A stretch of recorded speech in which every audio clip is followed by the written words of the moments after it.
such a nice guy. Translation, you're safe, you're sweet, and I'll never f you. She's not gonna say that part out loud, but let's be real, that's exactly what she means. Because while you're sitting there being sweet, always available, she's blowing up the phone of the nigga that's really gonna blow that back out, my boy. And that dude, yeah, he's barely texting her back. That's who she wants. He's not trying to be liked. He's not bending over backwards just hoping for a chance. He's just living within his truth. And that truth is a little bit selfish. It's a little bit dangerous. And there's a lot of confidence that comes with that.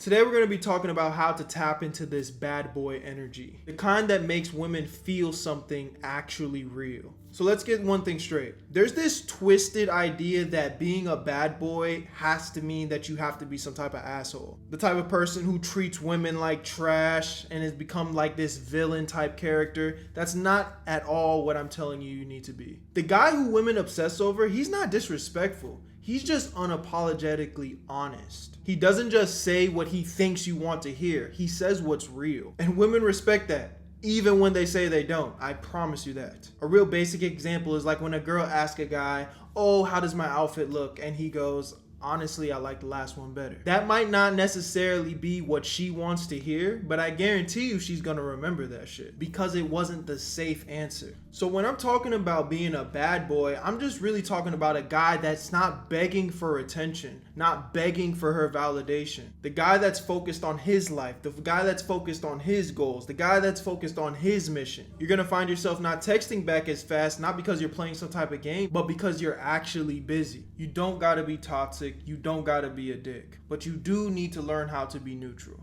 I've said this before, but when you're in that neutral space, it's kind of like the same way that you treat your homeboys. You joke around with them, you tease them, you're talking shit, you know, you're getting under their skin a little bit. That is so much more fun and exciting of a person to be around than this like NPC guy that just like, oh yeah, you're beautiful, haha, you're so funny all the time. It's like, you don't got no grit to you. Take the conversation off of women in general. Why do you think so many people love the villain in a movie? Because they have the edge, they have the personality, they're willing to do what nobody else is willing to do. And that's living on the edge, you know what I'm saying? So when we bring the conversation back to dealing with women, what do you think is gonna be more attractive? Somebody that has personality or somebody that's just a yes man, doormat ass nigga? Most of you guys go into like full I'm trying to impress her mode when you're trying to get a girl to like you. But that's exactly when you stop being real and you start being that nice guy. But the nice guy isn't real, it's safe. And unfortunately, bruh, safe doesn't create attraction. But you know what does? Tension. So the real secret when it comes to all of this shit is you gotta respect yourself first. Why do you think the bad boy can do less and get more? He's centered, bro. He's locked in. He's focused on what he got going on. And sometimes if we're being extreme, like some of these bad boys, yeah, they're fucking idiots. You know what I'm saying? They're being degenerate. They don't care about anybody but themselves. And that's why they end up in trouble. And while that is extreme, you also have to be able to acknowledge that is why they are able to do what they do. This level of I don't give a fuck. Because ironically enough, when you're in that zone, you stop seeking approval from anybody.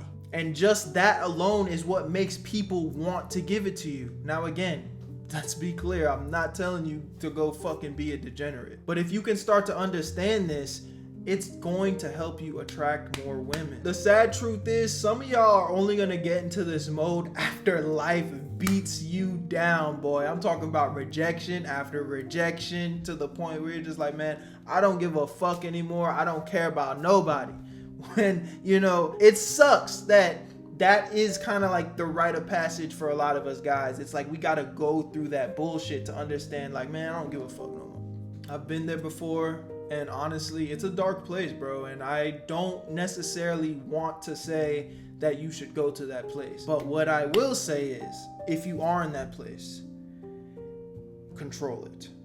Observe it, absorb it, study it, and get out of that place. But keep that grit that came with it. Because being in that mode, it can literally mold you into being a cold, bitter person, or it can teach you lessons. It can slowly shape you into the man that no longer is begging for other people's validation, no longer yearning for everybody to be like, look at me, pick me, see me. But instead, you get to be a man that walks within his truth, even if that truth doesn't make you liked by everybody. So that's what the bad boy is. He's not a jerk. He's not an asshole. He's just a man who's not afraid to be exactly who he is. You don't need to act hard, you don't need to treat people like shit, and you definitely don't need to eat the red pill just to be taken seriously. But you do need to stop performing. Stop being the nigga that hopes she sees your worth. Start being the guy that knows he's worth something. Because when you walk with that type of energy, she's gonna feel that. Shit, everybody is. Then she won't be thinking about the nice guy who sent her that text. Shit, she'll be chasing you. Where you at, Berto?